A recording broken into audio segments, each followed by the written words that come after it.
good news. I want to talk about porn and the Mingle movie. Can we go back to mingling, please? We're going to watch The Weave. Watch here The we go. Weave. All right. Here comes The Weave. Are we ready for The Weave? Wait, is all of a sudden the Mingle movie is going to be entirely different kind of movie? When I do a weave, unlike the Commander-in-Chief, all the pieces do come together at the end. Let's hear it. Okay. So my neighborhood growing up was 4 square blocks, hemmed on one side by a highway, and that was sort of the edge of the neighborhood, and we wouldn't cross the highway. And on the other side, it was defined by an apartment complex. At one end was then a commercial district, and at another was a woods. All of these attributes are still there. And what I most remember growing up is the time that we would spend in the woods. And when we were in the woods, and I'm thinking, in an era and of an age when I would be riding a banana seat bicycle with monkey bar handlebars. So that would place me in the 12-year? I was about to say, 12-year-old range. Low middle school, 10, 11, 12. But we would spend time in the woods in so-called underground forts. They were never underground. We would take a piece of plywood and we'd use that as a sort of a roof for the fort. And what would we do in our underground fort? A number of things. We would hang out. I remember throwing smoke bombs outside the underground fort. I can remember smoking a cigarette once in the underground fort and deciding that was not for me. Okay, good. But mostly what I remember about the underground forts is that we would look at Playboys. Oh, boy. And where did you get these aforementioned Playboys? So this is the one sort of puzzling aspect of this as I look back. How do you remember all this stuff? And not remember what I had for breakfast today? It's amazing to me. So what we would do is we would comb the trash area and the recycling bin. And that's the curiosity, to think that there even was a recycling bin. And probably wasn't even... someone would put a Playboy in there? Right. Well, Playboys were abundant then.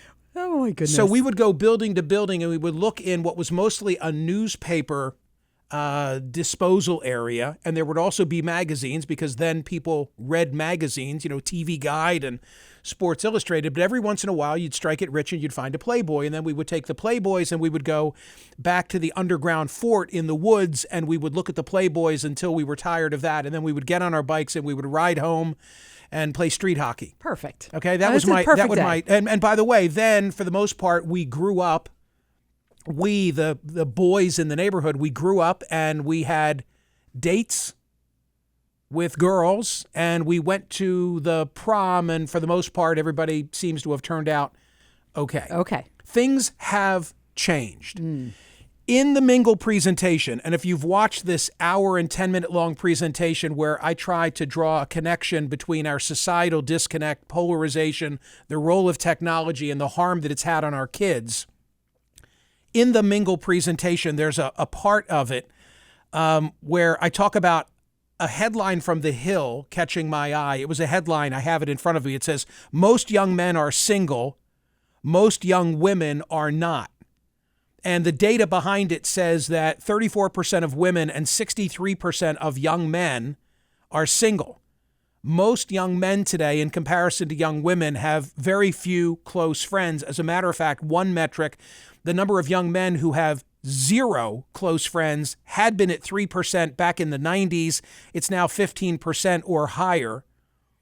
This Hill story that I referenced said that men in their 20s are more likely than women to be romantically uninvolved, sexually dormant, friendless, and lonely. And as I say in the presentation, which I hope you'll watch, it's on my YouTube page, among the causes of the male predicament, a reliance on social media and online porn. And then I explained that without real relationships, many young men are turning to an online substitute, AI girlfriends. We've talked about that here on radio, and you might be saying, well, okay, they're drawn to porn and AI girlfriends, but there are limits, right, to a relationship with an AI girlfriend? There are today, but robotics are about to change that. And we've had these conversations here with a variety of guests. This is not me inventing out of whole cloth. No, you've been building a foundation of all of these things that you're saying. We've had guests, yes, and every brick is telling a story. Thank you. That's true. Now, why am I back on it today? Yeah, what's going on? Okay, so I say once I adjust your thinking in the Mingle presentation to see the bigger picture, not a day will pass when there's a news story, when there isn't a news story, that you'll say, wow, that kind of fits with the theme. And I read something last night at The Atlantic written by Caitlin Flanagan that is in today's newsletter. It will now be placed into the Mingle News feature on my homepage. And the headline of it is Sex Without Women. Sex Without Women. And I assume you're not thinking male on male. No. This is literally like sex, that you want to have sex with a woman, but you're about to have sex without a woman. Let me read. There we go. There's a saying, or maybe a truism, that the test of any new technology lies in its ability to reproduce pornography. Down through the ages, one thing united these mass-produced forms of pornography: the understanding that no matter how exciting, they were always and only a pale imitation of the real thing. Any traveling salesman who checked into a motel with his copy of Playboy would rather have had a human being on his arm. But then the internet arrived. What a testament to man, how noble in reason, how infinite in faculties, that he continued doing anything else after the advent of online porn. Plenty of women, of course, consume or enjoy or create and profit from porn. People of every sexual orientation and gender identity do. But the force that through the green fuse drives the flower and the money is heterosexual male desire for women. And here was porn so good, so varied, so ready to please, so instantly, insistently available, that it led to a generation of men who think of porn not as a backup for having sex, but as an improvement on it. They prefer it. Where would this take us? Well, now we know, writes Caitlin Flanagan in The Atlantic, the heterosexual man can now have what many see as a rich sex life without ever needing to deal with an actual woman.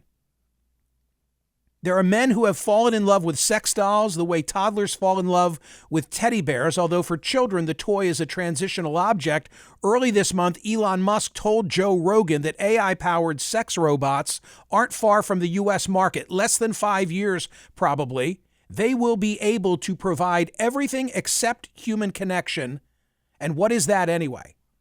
And then further along in this essay, sex has the ability to create or strengthen a bond between people, and no matter how many precautions you might take against this terrible outcome, you could find yourself emotionally attached to a person you've had sex with.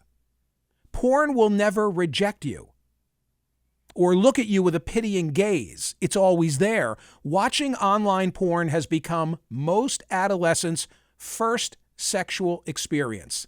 The average 14-year-old boy today has seen, you're not going to believe this data set. The average 14-year-old boy today has seen more hardcore porn than all of the American fighting forces in the Second World War. Oh, my goodness. We're talking about a private individual experience. Could that have an impact on society, she wonders? Surely it does. When straight men don't need women for sex, a question starts to form. What do they need them for? If it's having children, these men are going to have to surface out in the world and meet some women, even if they think that means settling for a second best sex. Someone whose adolescence has been spent using a phone and laptop for sex probably isn't skilled in making conversation with actual women, which will be a problem if he decides to get out among the apple pickers. Just a little more from this essay, and then I want to bring in another component of it. Men taught that women are barely sentient, are there to be abused, used, and will likely spend their lives alone. The internet's biggest byproduct is loneliness. Porn isn't special in that regard. You and I weren't made to live this way. We're barely living this way. Many of the traits that make us human, our compassion, our ability to devote sustained thought of a problem, our capacity to fall in love, to sacrifice for the people we love, are meaningless to the algorithms that rule us. So I've got the Mingle Project on the brain.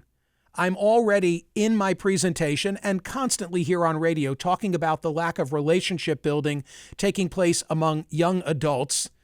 I see this story. I read her analysis about the way porn has become so overpowering for so many young men.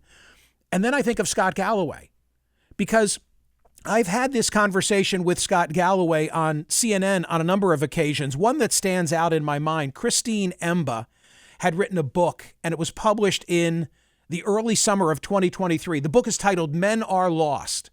Men Are Lost, and it's really well done. So in a particular CNN show, I had Christine Emba from the Washington Post opposite Scott Galloway, Professor G.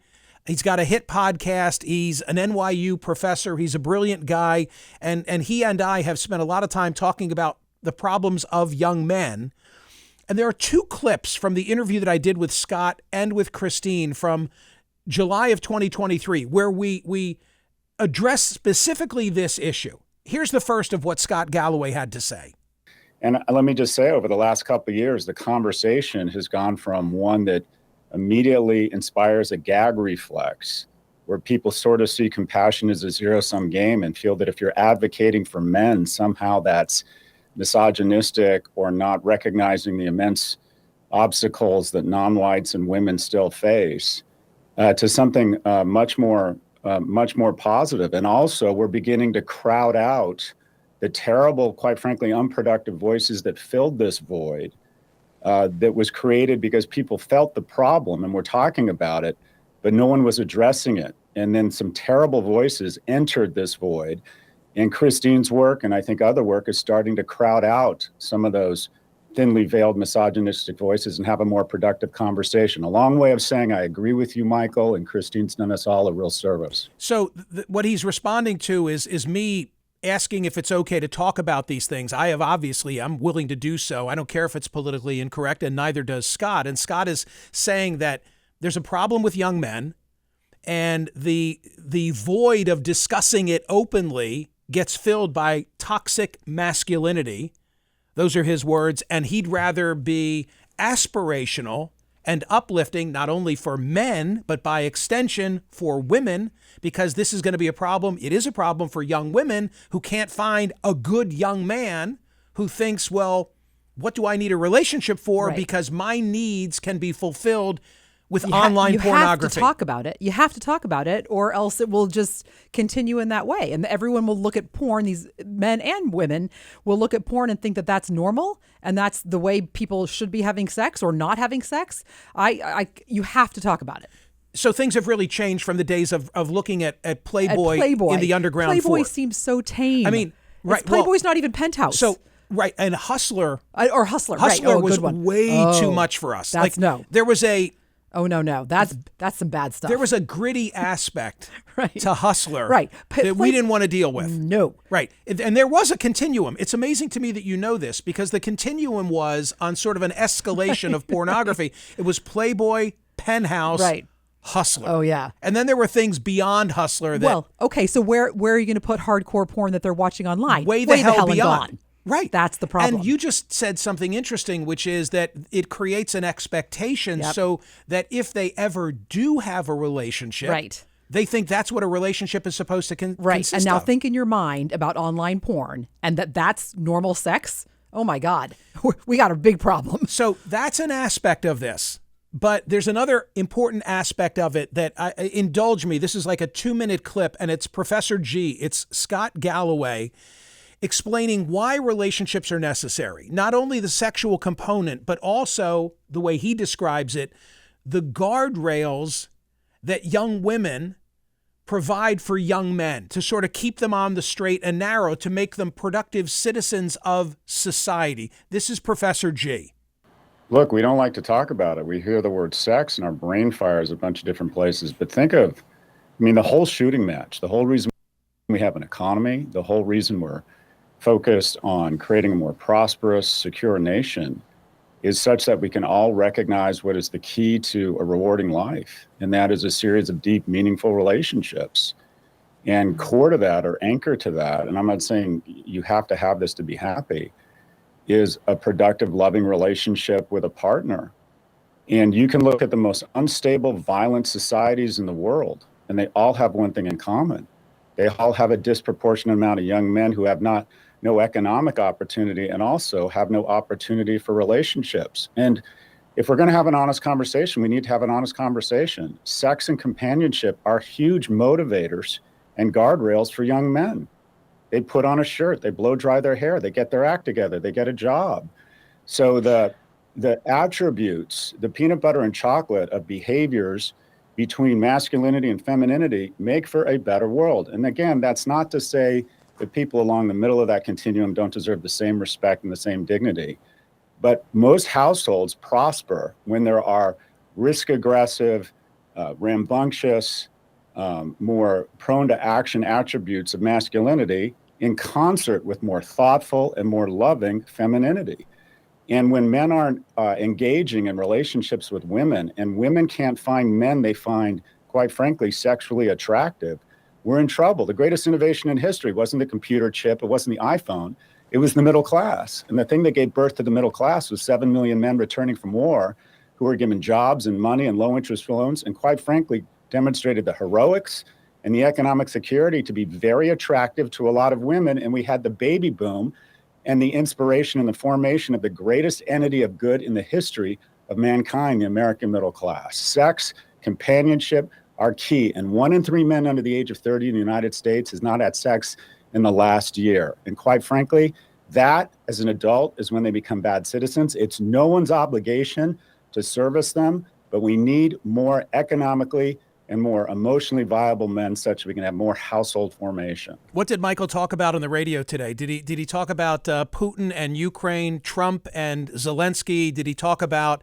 the Trump administration standing up to a court order and defying it? Did he talk about SpaceX and that miraculous return to Earth yesterday? Yeah, we'll get to all of that. But no, Michael is fixated on an essay that he read in The Atlantic talking about the prevalence of pornography. Michael's not a Luddite. Michael's not a prude. Michael enjoys racy film. And the impact that it's having on society, on our young men, and by extension on young women. And if I could bottle, and I guess I just did, what Scott Galloway said in that CNN interview in July of 2023, he expressed it in the most beautiful fashion imaginable. And when he says, you know, there was a part of it, because now I have a transcript, you can look at the most unstable, violent societies in the world, and they all have one thing in common. They have a disproportionate amount of young men who have no economic opportunity and also have no opportunity for relationships. He's speaking about repressive societies in the Middle East. Let's be honest about that, where those men have such pent-up frustration, in part because they're not having relationships, including sexual relationships with women. And by the way, I don't mean to make this a total heterosexual conversation. Okay, I'm a heterosexual and I understand it in this language. I'm sure that the same lessons about lack of relationship apply to all type of relationships. If there's an abundance of pornography, I imagine that gay couples and gay young men have an outlet in pornography, right, in the same way, and that it impacts them too. I'm just not expert in those regards. So I know that the answer to this, meaning the solution, is mingling. You've taught us this. You've been that. But what specifically, like in this specific angle of, because it really is a mingling problem of pornography and sex, how do we put that genie back in the bottle? We're not going to. It's another of these instances that technology, or at least the abundance of something online, has outpaced society. There's no way. How are you going to keep a 14-year-old from watching sex? You're not going to. TC, I don't have the solution. Yeah, I mean, if you homeschool your kids and you're in the middle of nowhere and they're never online, fine. Right. That's not reality for so many of us. I'm trying to use every platform available to me to wake people up to the problem. Right. Let's first diagnose before I can prescribe. Diagnosed. Let's diagnose what's going on here. Right. Okay. I've done my differential and I've concluded that we've gone our separate ways. Technology has fueled it. It's poisoned our politics, and we all get that. And there's a causal connection now to the impact that it's having on our youth. Burnout, I'll get to this later in the program. There's a story in the newsletter today about how burnout is something usually identifiable with people in their early 40s. Like, oh my gosh, I'm burned out on the job. Now, according to a recent survey, it's 20-somethings who complain of having burnout. And I know that some among us will say, oh, these kids today, they're weak. Just make them learn the hard lessons. I understand that. And by the way, part of that is probably true. But you and I weren't doomed by technology. We didn't have the deck stacked against us. Jean Twenge wrote iGen. She's been here. She's been on CNN, that best-selling book. What does she do? She studies generations. And she says, and I make this in the pitch in the presentation as well, that the tipping point was 2012, the year that more than half of Americans for the first time had smartphones. It was also the year that Facebook acquired Instagram. It was the beginning of the selfie era. And for our kids, it's had enormous consequences because their social lives have moved online and away from in-person contact. And what followed? A lot less hanging out. Deep spikes in mental health issues and no sex. And maybe as a parent, you say, well, that's a good thing. Geez, we don't want teenagers having sex, but it's a sign of a much deeper condition. And then you factor in what Scott Galloway says about the lack of guardrails, because I know what it was like. I'm sure, my hair was combed when I was an adolescent or a teen because I hoped I would catch the eye of somebody that I was interested in. But if I'm a teenager who now thinks, well, I'm going to get rejected, I'm not even going to ask, and I can get that online. Why even try? Why even try? That's what I'm talking about. That's a problem. But you know what? I think raising awareness of it, the way we raise awareness of everything else around here, is also part of the answer. I hope so. I mean, I don't. TC asked me, okay, and now what? Right. That's always where I go. We got to get them. We've got to get young people together again and having relationships. And it's not me wanting to return to the glory of my youth, although there's some of that, but rather, like I see the dichotomy between what happened then and how things turned out versus what's happening now. You want a Playboy land, not a hustler land. The world would be a better place if we were a land of Playboy. Yes, it would. All right, that's all I got. That's a lot. That's all I got. Hey, happy Wednesday. So the weave is concluded for now. You did bring it all together. When you hear me in short order speak of the need to mingle and society, this is what I'm talking about. Today, the lesson is viewed through pornography, as odd as that might sound.